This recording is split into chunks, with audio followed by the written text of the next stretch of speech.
Hello and welcome to the political panel discussion show that believes there is no way Trump will ever be able to come up with an insulting nickname for Terry Moran. Not even mad. Today we speak of the LA unrest.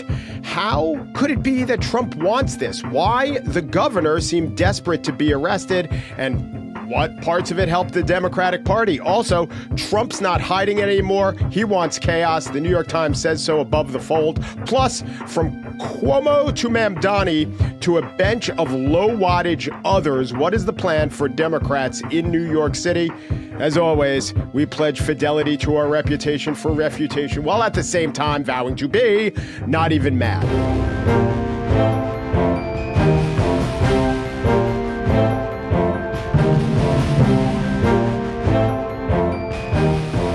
Do this, I say we, I speak in the collective, but I need to define who are the we. Well, Matt Yglesias writes the slow, boring Substack newsletter about politics and economics. He is the author of 1 Billion Americans. He was recently, or I should say, he recently caught a passive-aggressive stray from the New York Times, describing a conference he was at as a wonky gathering for centrists, where pundit Matthew Yglesias was treated like a rock star. That normally would be a compliment, but I've seen the charts on rock music, and that is the most insulting genre they could have said, man. It's over. It's done. Yeah. Did you feel treated like a rock star with centrists? That was not, my subjective experience of it, but it was nice to meet some people. There's a lot of good folks out there. It's good to talk. Very politic. Allison Schraeger is with us. She's a senior fellow at the Manhattan Institute, a Bloomberg opinion columnist covering economics. She's the author of An Economist Walks into a Brothel and Other Unexpected Places to Understand Risk. Allison, is it true that you and Matt will be combining for 1 million or 1 billion Americans walk into a brothel? How would that work? Would the brothel be able to handle that influx of business? Well, I guess it depends whether or not access to sex workers is a human right, like healthcare and other things. You punted on that in the book. All right, topic one. From the blocks of Alvarado to the 101 freeway, Trump deployed them without asking the United States Marines. The headline in the New York Times a couple days ago was Trump jumps at the chance for a confrontation in California over immigration.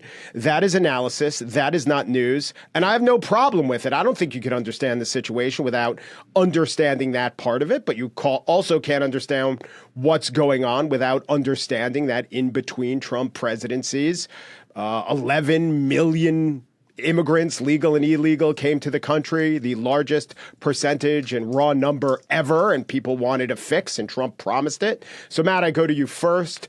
I do think you need all this stuff to explain how we got to flashbangs and curfews and bumbling mayors and troops in the streets, or what else is there? What else is there that we need to factor in to really understand what's going on? I do think that you have to understand that Trump wants a fight about this topic, right? There is a limited capacity of the federal government to sort of process deportations, right? There's logistical constraints, et cetera. They have legislation pending before Congress that, it's going to do many things, and we'll talk about it. But one of the components of that bill is like more money for immigration enforcement, et cetera, et cetera.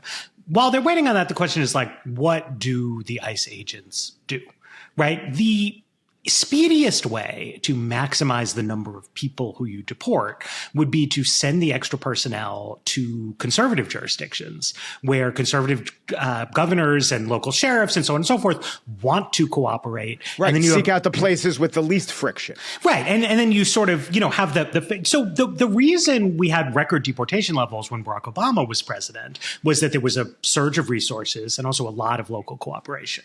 But Trump wanted to send ICE to do high-profile raids in the places where they would receive the least cooperation because he wants to deport people. He believes in his immigration agenda, but he also wants to fight with Democrats about immigration policy. And then you have in Gavin Newsom not a purple state Democratic governor or somebody who's like really worried about his home state politics. He wants to win a Democratic Party primary in 2028. So the people on both sides of this table welcome an escalation, and they both seem to be getting what they wanted, right? I mean, Newsom got to do a live stream at prime time that lots of people tuned into. Trump's got, his sort of unpopular tax bill off the front pages, riots, immigration, blah, blah, blah, blah, blah, blah. So, it takes two to tango. And I think you have this incentive on both sides, which is people who are looking for a fight rather than looking to sort of, solve a resource optimization problem. So, Allison, you take whatever parts of that you want, but the one thing that I will say is Trump sought out the immigration enforcement mechanism that most amplified his message. That is true, but that's what he's been doing all along, and sending Kristi Noem to pose in athleisure in front of a bunch of detained people in El Salvador is that exactly as well. I don't know if that makes it illegitimate. In fact, you could even argue that Trump's qualities as a showman actually help quell immigration because people aren't coming from the southern border because they are scared of Trump. Yeah, I think unfortunately we're also not getting more productive legal migrants too, which is, not great for the economy. But I mean, it's just, Democrats, it's just like, I just don't understand why they just keep giving him these wins. I mean, he went there raring for a fight, but he also knew they would fight back, as opposed to, as I said, they could have cooperated but they didn't have to. Like, I know we're going to talk about the mayoral primary later, but it feels like every ad we see in New York for mayor is "I will fight Trump." So yes. He went somewhere where they are sort of running on a ticket of "I'm going to fight this guy," and now we have these optics of these like blue state mayors and governors saying, "I will do my best to make sure that we don't enforce our laws around illegal immigrants." Which I think is that there's a split in how people feel about illegal immigrants. They don't want more illegal immigration, but a lot of people are very attached to the undocumented migrants in their lives and their communities. So they don't really want to see them deported, but they also don't want to say, hey, we're also going to ignore the law. Yeah. Matt, you're a fighter who will fight for people like you, but I think in most of these cases, or in so many cases, Trump diagnoses a problem, sends in or has a solution, and the solution makes it worse. Is that actually what's going on here? Well, I mean, it depends what you think the problem is, right? I mean, Trump is definitely making the problem of urban unrest worse with what he's doing. Acutely in this city, but I'm talking about the big problem of immigration overall. He would like to inspire people to self-deport. Mm-hmm, maybe doing it this way helps with that. I mean, I think that's a sort of like a known unknown about this. I don't think we have a lot of sort of literature on this. To me, the big question about Trump and immigration policy is, he doesn't have a button on his desk that's like, now the mass deportation happens, right? The way he does, say, with tariffs, right? He can't. There's, say, 11 million, maybe 12 million sort of like legacy undocumented people in the United States. There's then, I think, about 8 million more recent arrivals, which is a mix of parole, people with pending asylum claims, people with TPS, and people who snuck in illegally under Biden. So it's a large block of people. If there was a magic button that would make all those people go away, and Trump pushed it, I think the practical consequences of that would actually be quite negative for the economy. That I think if you pitch it to people as a message, it's like, should we get rid of all these illegal immigrants? I think most people say yes. I think if you actually did it, just like, if you ask people abstractly, like, should we make all our socks here in America? They're kind of like, yeah, sounds great. Like, let's get the sock factories. But, when your socks cost $50 or whatever, you're going to be mad, right? If your favorite restaurant is closing and the price of beef has tripled and, so on and so forth, like, people would be upset about that. So if I got to control the minds of every single progressive person in the United States, I would say, like, don't fight Trump on this. Criticize him if you think he's doing things that don't make sense, but he's the president. Let him do this stuff that we believe will have negative consequences. And, like, we'll talk about that when it happens, but, like, make him own it. Because I think this question of sort of like battles in the streets between left-wing activists and ICE agents prevents us from calling the question of like, do we actually want to remove millions of people who are mostly in the labor force, who mostly aren't criminals, et cetera, from our society and from our economy, particularly in a situation where Trump has succeeded in deterring additional people from coming, which I think was the biggest pain point for everyone during Biden, is that nothing Biden did was credible. Trump is credible. He stopped the inflow of people. And I think, would be better off just like now focusing on cost of living, economic concerns, et cetera, et cetera. Yeah, I think that progressive people, many of them have family members or at least commitments towards what they see as, the human rights of undocumented workers being allowed to continue working. It's so important for them that they're not going to let the experiment play out and then say, see what you wrought, because in the immediate and right before them is the urgency of moral action. That of course. That defines a progressive more than what you're saying, I think. No. I mean, I think that's totally right. And so, I don't get to mind control everybody in the country. Oh, right. That's right. I forgot that was your premise. And the other thing is that, social media has just made it a lot easier to organize a medium-sized protest than it used to be. Yeah. Right? I mean, if you go back in time 20, 30 years, it was hard work to get a group of protesters out on the streets. So no matter what the cause was, you had to be like a pretty much like people who had your shit together and could do hard work and were conscientious to turn out marchers in the streets. Today, you can put on Instagram and people will show up, and it unfortunately means that you have a lot of very undisciplined political activism occurring all over the place. And Zeynep Tufekci's, I think that's her name, her 2017 book about this before she became a COVID person is really, really good. The whole dynamic of social protest has become much harder to control, much more undisciplined. And I think it's, my official position is it's bad, but I don't know what you do about it. But do you think that go ahead, Allison. Yeah. If, say Trump, we just sort of, if progressives are sort of like, all right, do your thing, bury yourself, and didn't really say fight back around sort of the people who were maybe less sympathetic, like, Trump sees a good political opportunity here. The more deportations he does, the more upset progressives get, the more disorder there is, the more he then wants to deport more people because he gets to keep playing out this fight. If they're just like, you sent a potential gang member to Ecuador by accident, oh, that's too bad. Maybe we wouldn't be here now. Yeah, I mean, I think that, listen, I think that if there was not as much opposition on this, you start to get into exactly the Taco Trump dynamic, where it's like, sure, people who've been arrested, you pick them up out of the jails and you deport them.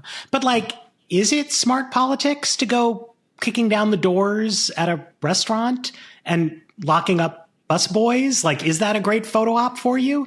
If this Home Depot thing hadn't generated protests, right? It's like, there's somebody who's hiring those guys to, rebuild houses that burnt down in a fire, and now they're gone. And, it's a problem. I was talking to a guy who does, it's like he's got a roofing company in DC, and some of his people were on TPS or something, and it got revoked, and they left. Which that's what Trump wants, but now it can't fix people's roofs. And like most people who own roofing companies, this is not a super progressive person, but like everybody cares about their self-interest, et cetera, et cetera.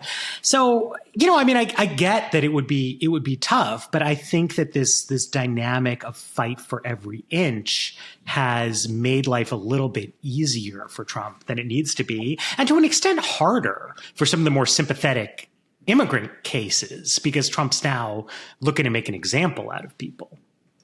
Do you, if you were to give each of you, if you were to give the Trump administration advice, would they have been smarter to seek out this fight, but to stop short of the Marines and the National Guard? Because everything that Bass and Newsom are saying, well, not everything Newsom's saying, he keeps saying arrest me, but everything that Bass and the leaders of California are saying are points 1 and 2, this is unconscionable, no one's called out the National Guard without the okay of a governor since 1965, and that's true, and that's hard to rebut, but then they have to pivot to, of course, these people in the street, please do not set any more Waymos on fire. So absent the National Guard and the Marines, are they really doing much? Absent them, maybe even the mayor and the governor, when he's not saying arrest me, would be saying, message 1, people in the streets, you've got to stop it. So how smart is Trump to send in the National Guard? I think pretty smart. I mean, especially after 2020 and the feeling like which more spread and economically damaging to communities. I think there is a feeling certainly that blue states can't control their cities. So whether or not that's fair in this case is an issue and is a question. But I think he's still running off of that sense that these are cities that are not enforcing federal laws and sort of can't crack down on crime or lawlessness or riots.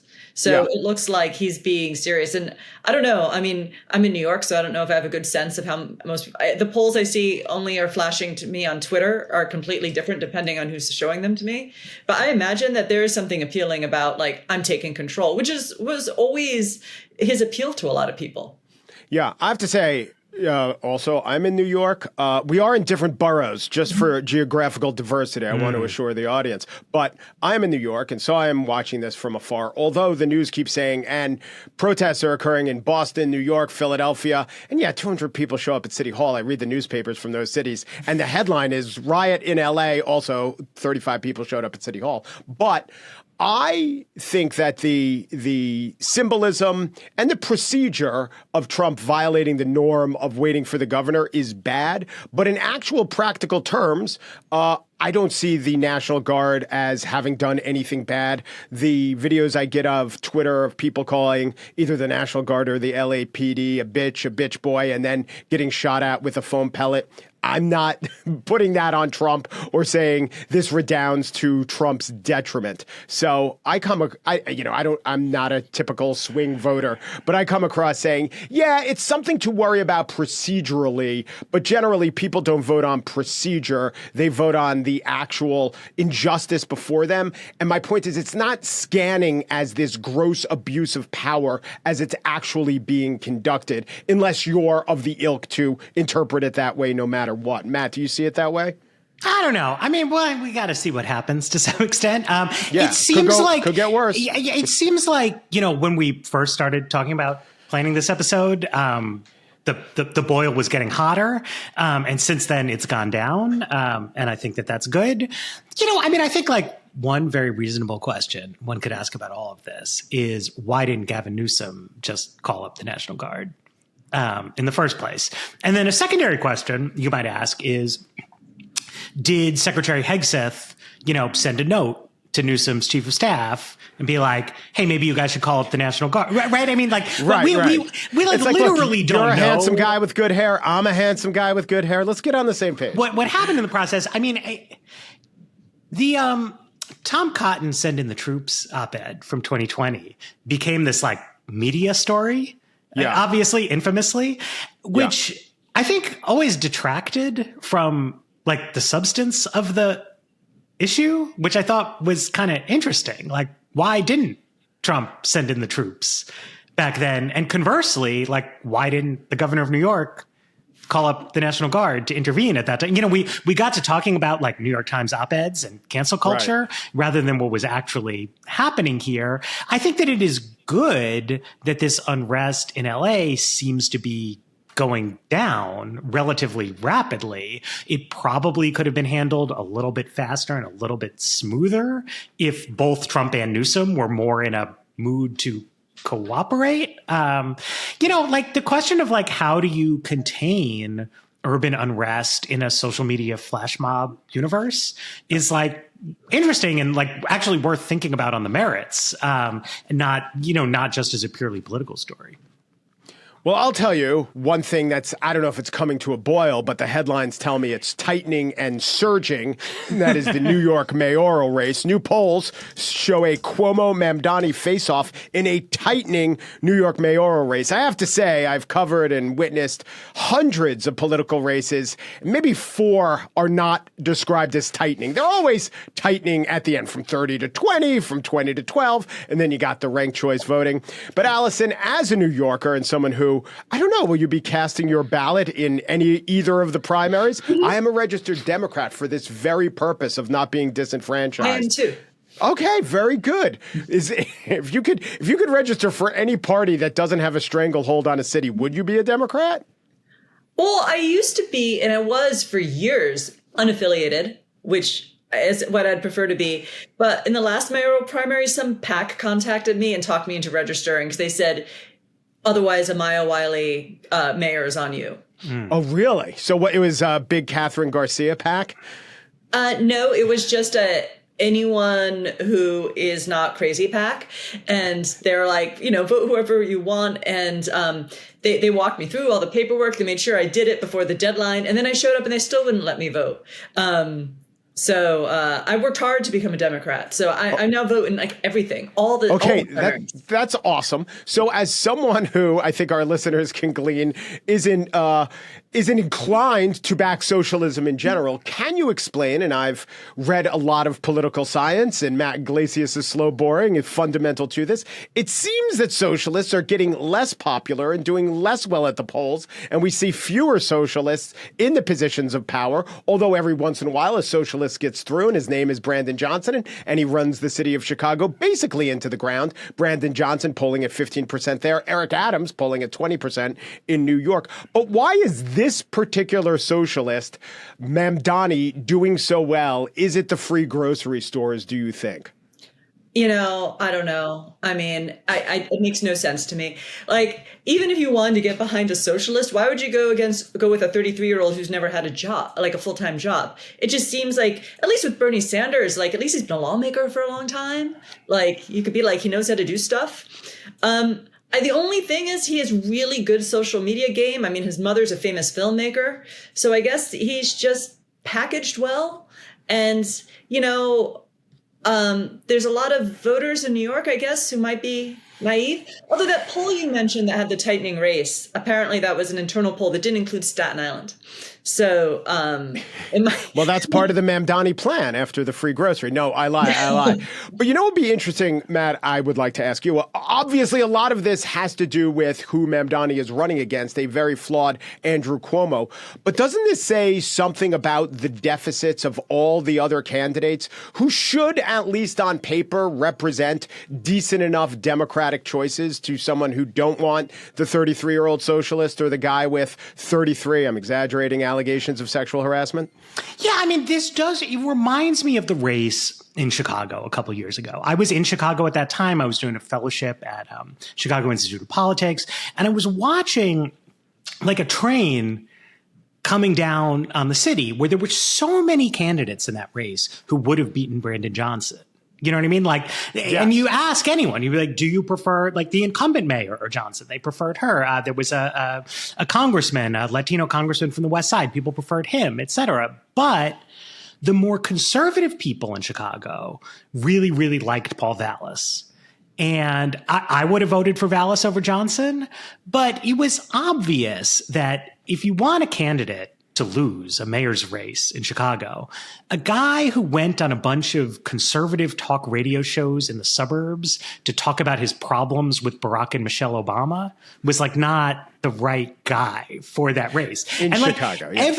In Chicago, like every other candidate in the field would have beaten Johnson, but it went down to a one-on-one race. It was very close in the end. And I was telling people, I was like grabbing them by the lapels. It was like, sure, fine. Like Vallas is too right-wing, but like it's fucking Chicago. Like policy's not going to go off the rails to the right. Like who cares? Cuomo is differently flawed than Vallas, but there was so much bandwagoning to Cuomo from the established, like the business community in New York City, right? When Cuomo announced, they were all like, this is it. This guy is going to be our savior.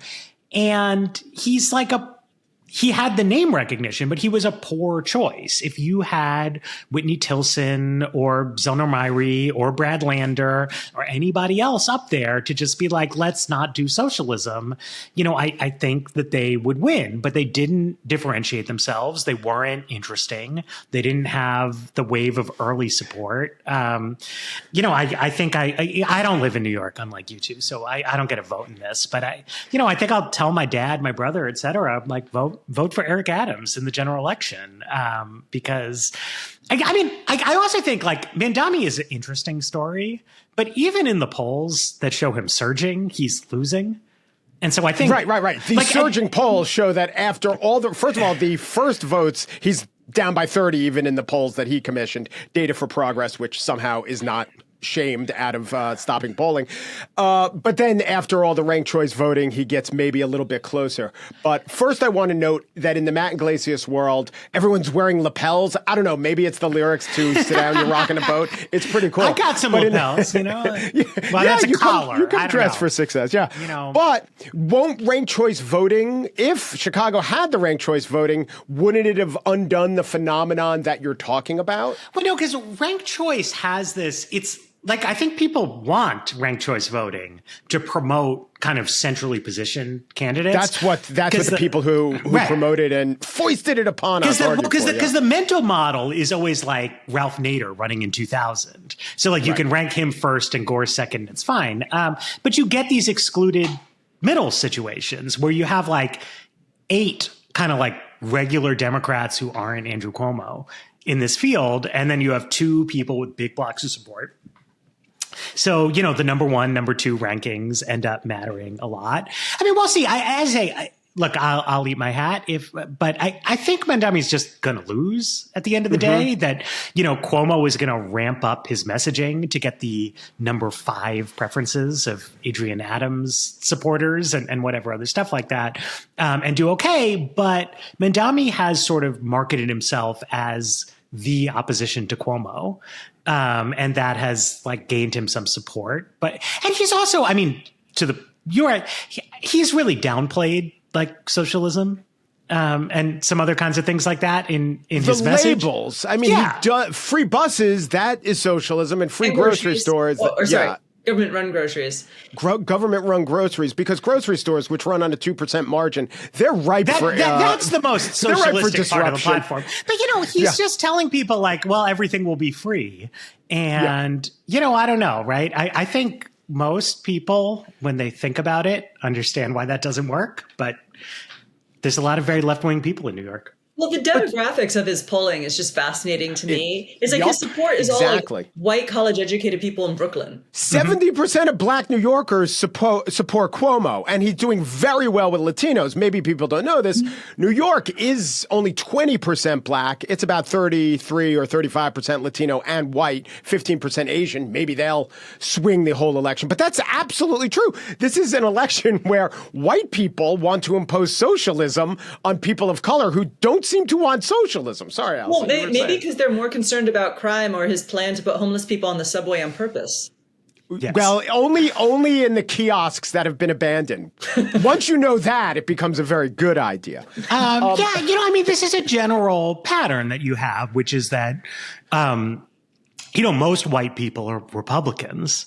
But white Democrats tend to be very, very, very left wing, whereas it's the exact opposite for African Americans. That the default for a Black moderate is to be a Democrat. And so, they anchor the sort of moderate wing of the Democratic Party. And, you had some African American candidates in the race, and they weren't able to cut into Cuomo's Black base. And that's sort of what's driven this dynamic ultimately. I also wonder if there's something to New York mayor race. I mean, Matt is of all of us, well, I guess you're from Long Island, but Matt actually grew up across the street from where I am now. There you go. Maybe it's just sort of like we need a sort of corrupt mayor. Like, I think people like colorful mayors. I mean, Bloomberg was just super competent and like technocratic, but like, I kind of wonder sometimes if you just need a mayor who's like a little crazy and corrupt, and that somehow people feel like that's what, I'm not saying I'm endorsing that view, but like that's the person who gets stuff done. Like, I think Cuomo kind of has a compelling pitch of, he's like, yeah, I'm sort of corrupt, but like I'm a product of this whole machine and I can get stuff done. See, but to me, I mean, this is Eric Adams. Like, he has all these weird scandals, but they're about like the Turkish consulate, and like, who cares? And crime is down, and he's got they're putting garbage in trash cans. I went to high school with Commissioner Tisch, so I'm supportive of the whole deal over there. I do think that New Yorkers don't necessarily like mayor of New York City is an incredibly high profile office because the whole national media is centered there. It's not that powerful like an actual government job. Like, most of the stuff all of these candidates are promising, they like can't actually do because this authority rests with the state legislature, which encourages a certain amount of irresponsible behavior. Like, most of the Zoran supporters who I know who are like trying to talk me into it just keep assuring me like he's not going to do X, Y, or Z. Which, great. I also hope he doesn't do those things. That's exactly a Trump appeal. They ask you to take him seriously and not literally or whatever. I just want to make a couple points. One is that I have a question over Cuomo's strategy and technique, which is just not to address, except in the broadest strokes, the accusations of sexual harassment. Mm-hmm. And the normal playbook would be to do an interview, a friendly interview or something where you get it all out there. And he just never really did it. He gave a press conference, and now he's been counter-punching, and I think he thinks it's going to win him the election. And it just might. We have 12, 13 days until the election. He might drop a ton of negative ads on Zoran's head. I mean, you said in Chicago, people don't like you denigrating Barack Obama. He did once call Barack Obama, as the lesser of two evils, still pretty evil. And that doesn't play well, even though in the last debate, the Cuomo quote about shucking and jiving came up. So one was a 2008 supposed dig at Obama, and one is 2013. I don't know. This is the number one issue. But I do kind of fault all the other candidates. And it can't be the case that they all pop above 1%. And I don't fault Michael Blake, and I don't fault Tilwit Nelson or Tilney Whitson or Whitney Tilson or whatever his name is. I'm being funny. I wonder if Myri Zelnor is running just to try to suck some of the Zohan Mamdani vote. Oh, MZ, this is who we're talking about. But I don't know why Lander is going nowhere. I don't know why Adrian Adams is going absolutely nowhere. I don't know why Stringer is going nowhere. Should be a plausible case for any of them to be the reasonable person who's not Andrew Cuomo, and they haven't been able to do that. And I don't know if that's baked into the structure. I think it has something to do with choices they've made as candidates or communicators. Do you think that that's a fair critique? Yeah, I mean, I think Zoran just got a lot of energy behind him. And he has a really slick social media strategy, and they just don't. They try to. I mean, Stringer calls Trump a schmuck, right? That's something. That would be an ad we'd have paid attention to at one point.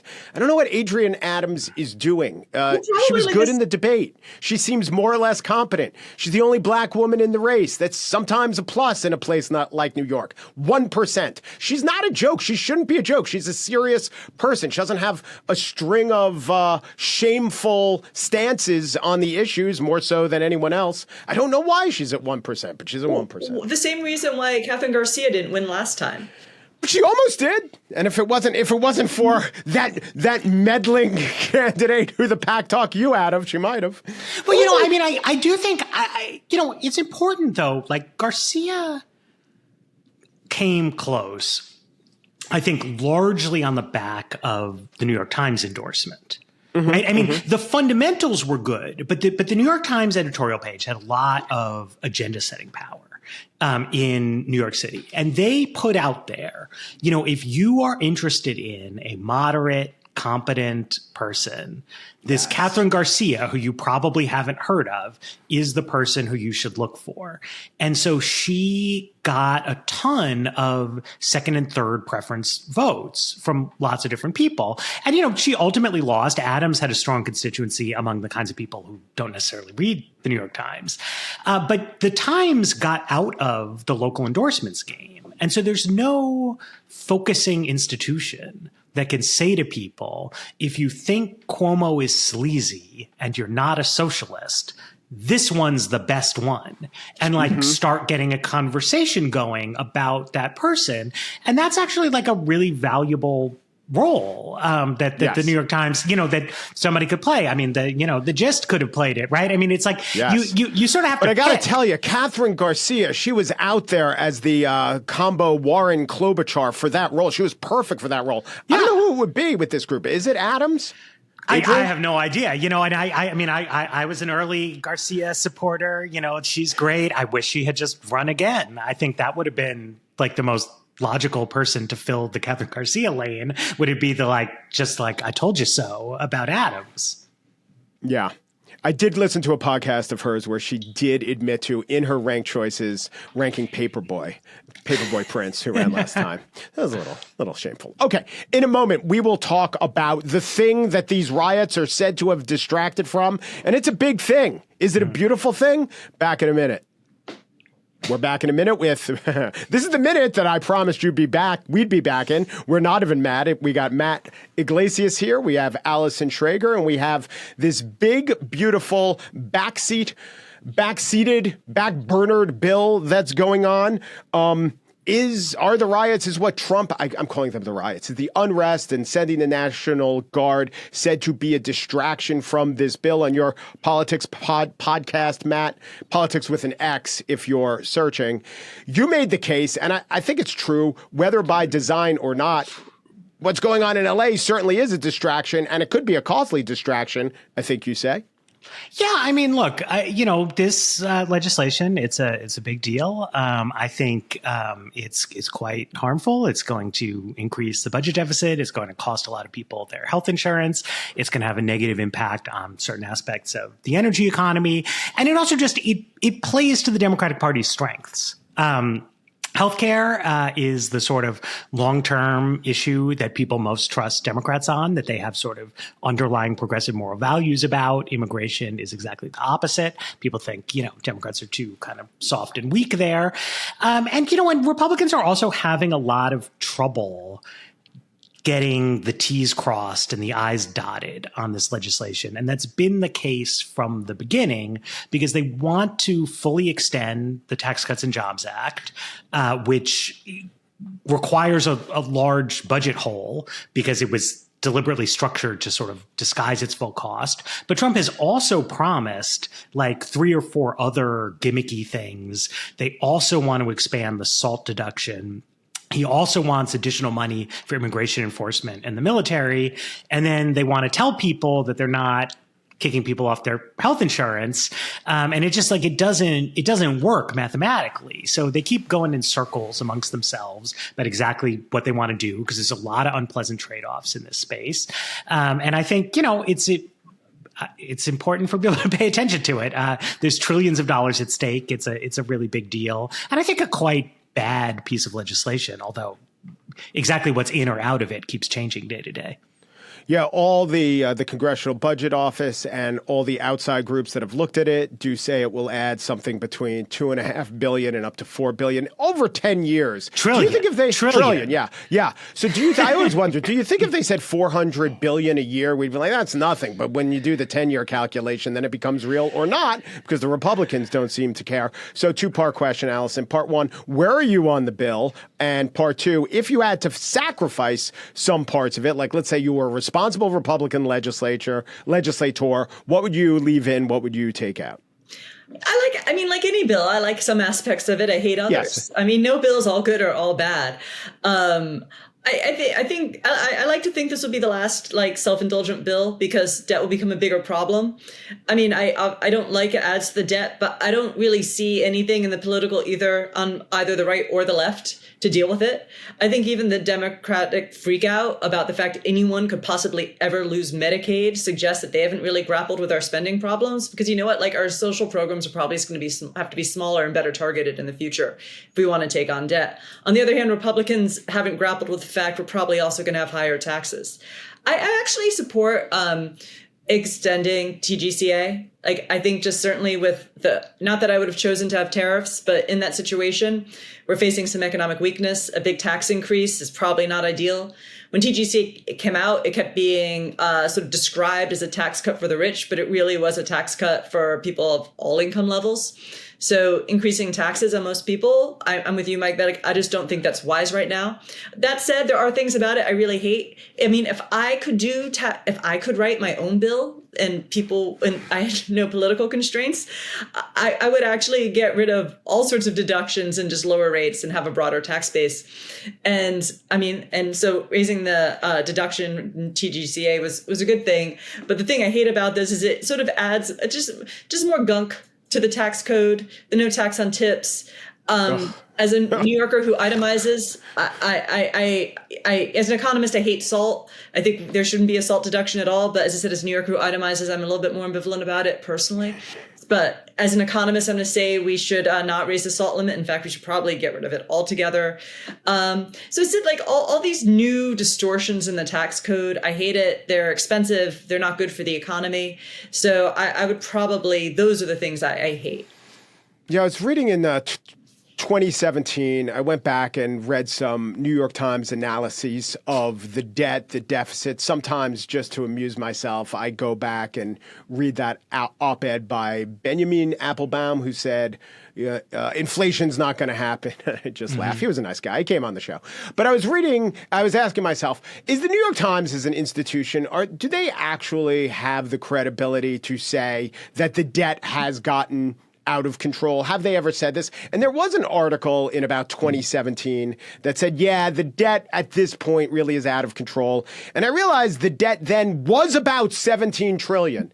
So it's so crazy. I almost wonder if the difference between 33 and 36 trillion is as a percentage so small that that's one reason why these Republicans don't care. Well, but they should care. Shouldn't they care? Criticize the debt when we were talking about the American Rescue Plan or Build Back Better? Or do they only worry about it when a Republican's in office?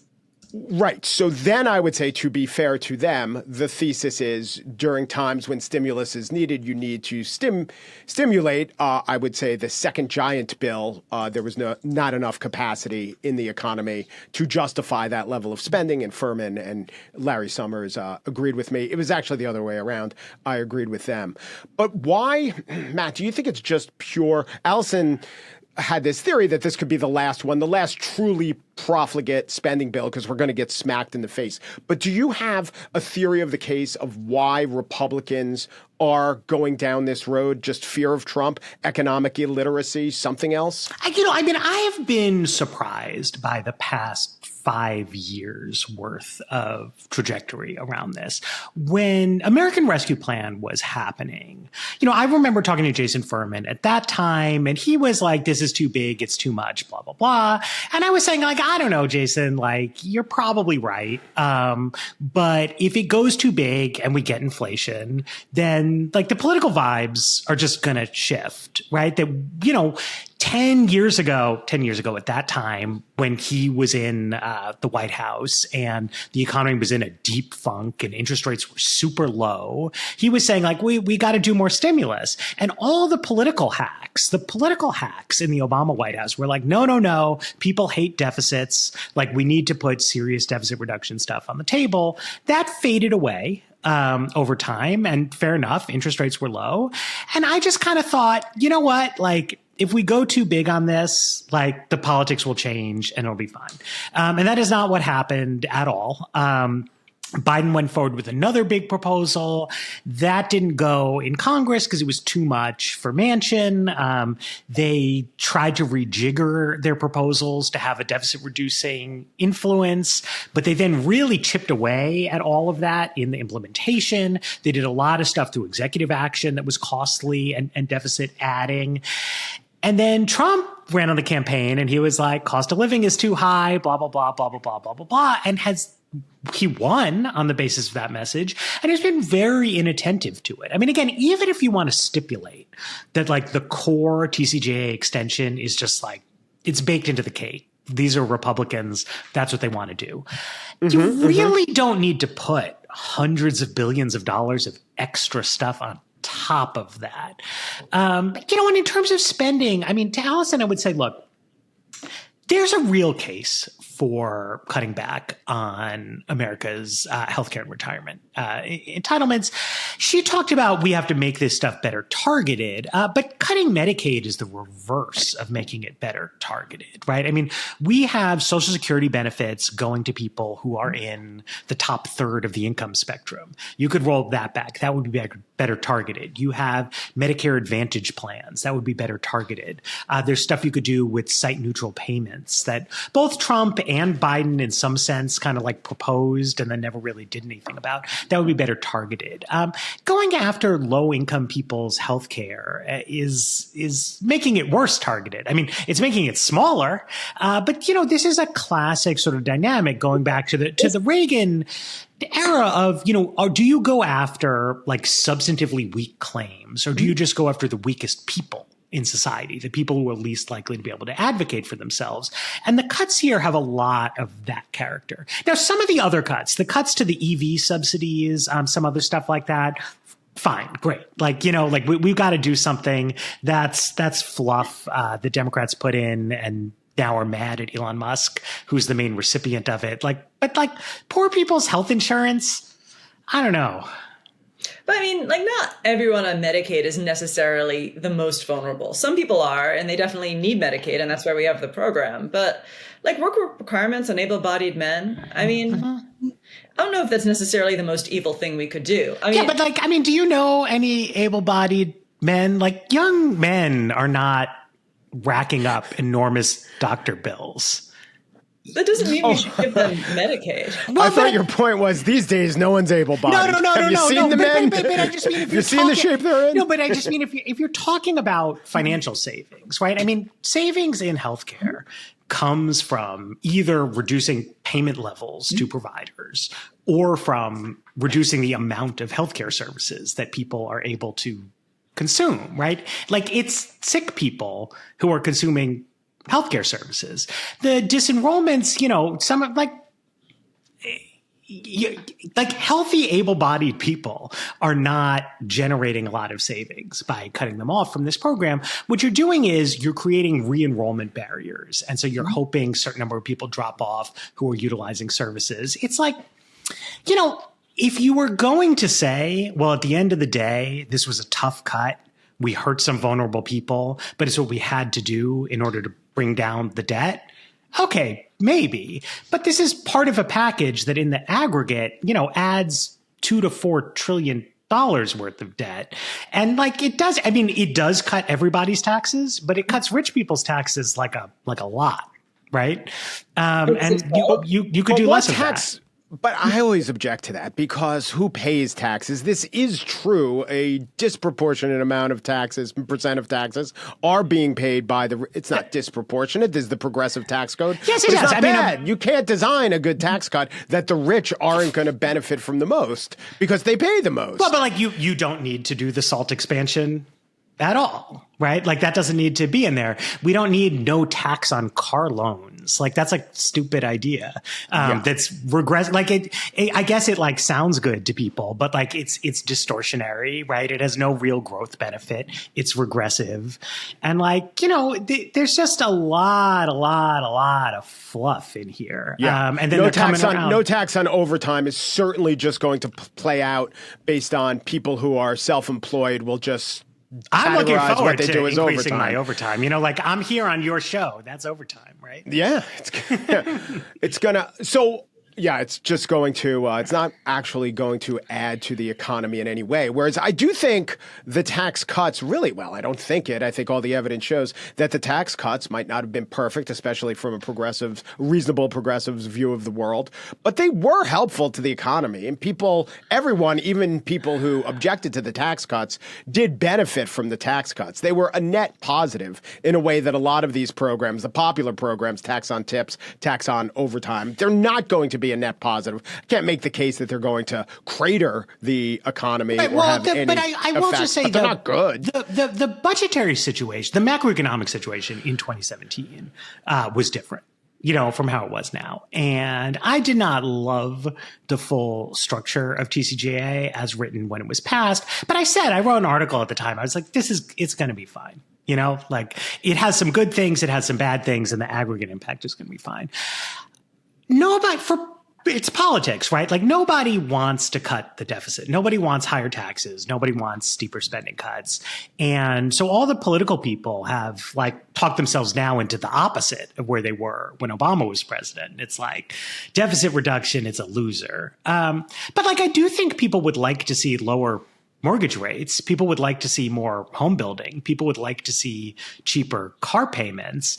And, I do think both in the White House and in Congress, everybody has to start thinking at some point about what do they want to deliver for people at the end of the day? Because there's now all this, J.D. Vance is tweeting that the Fed's got to cut interest rates. But if you're interested in long-term rates, the Fed has limited control over that in a situation of high and rising deficits and at or above target inflation.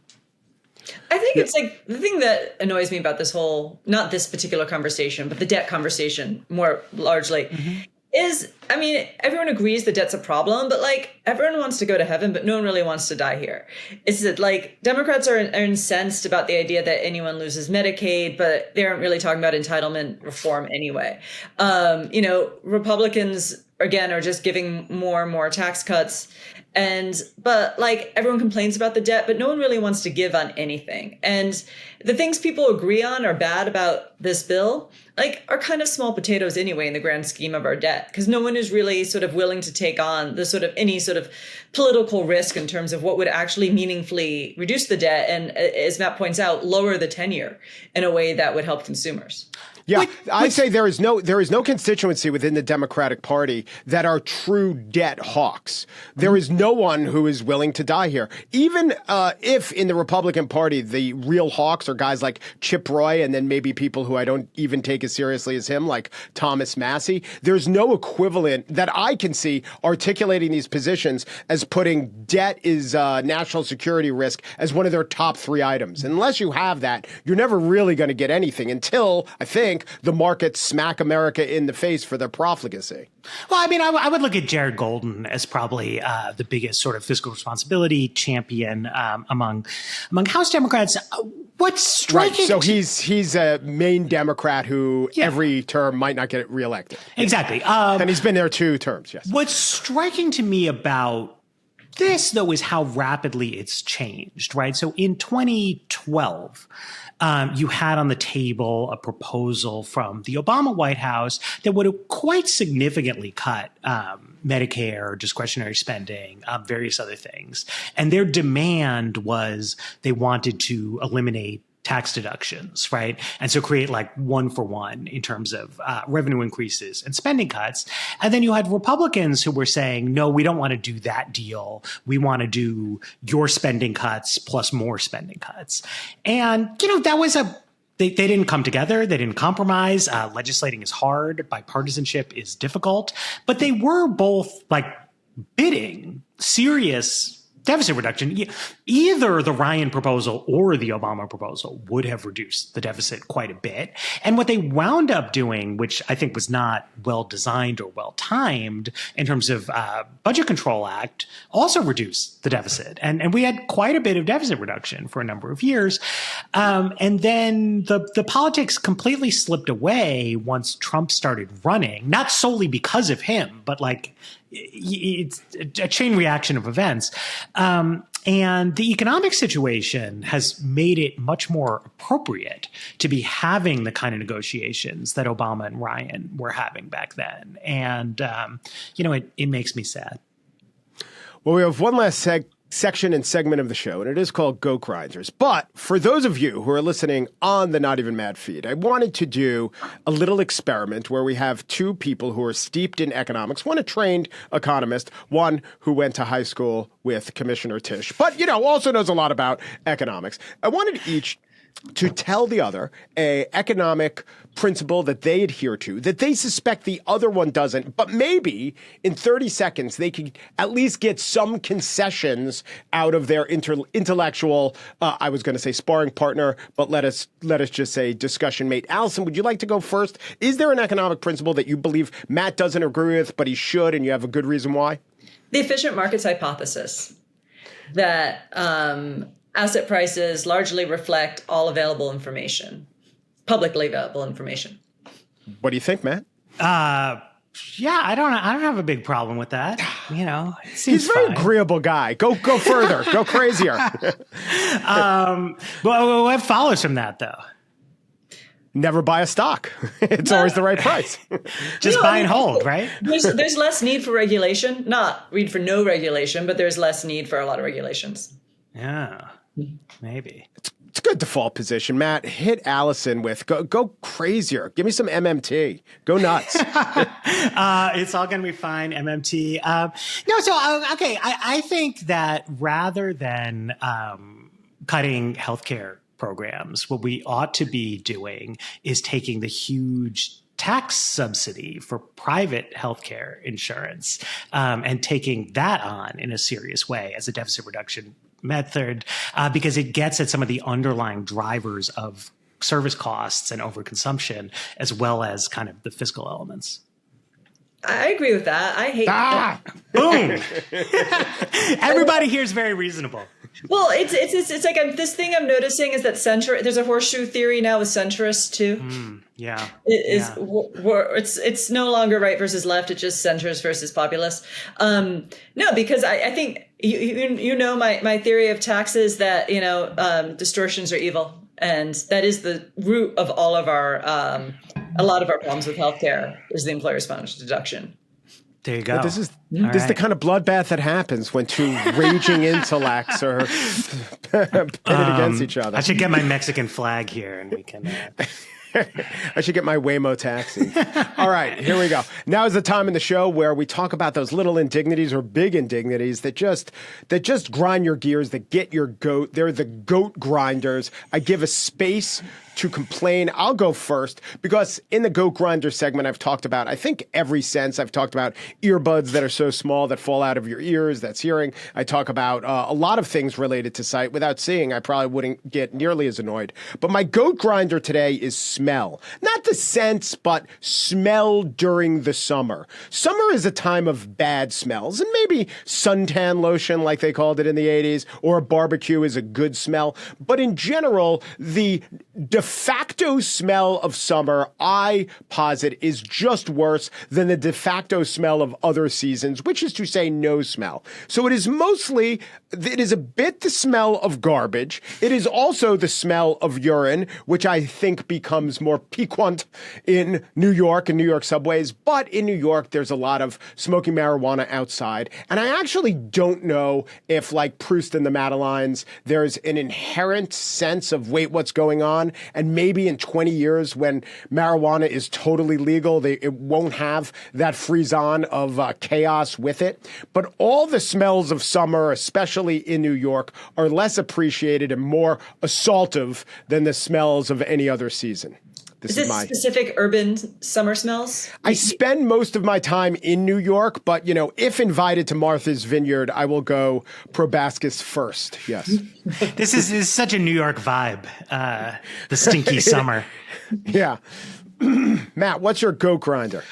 I got a kid who's in fourth grade, and his school's great. Teachers are great. I like it. we do in DC a kind of an annual standardized testing cycle for the kids, like, which is fine. I support it. It's an important accountability measure, et cetera. But they don't do the tests right at the end of the year. They have this like month gap between when the assessment is done and the actual end of the school year.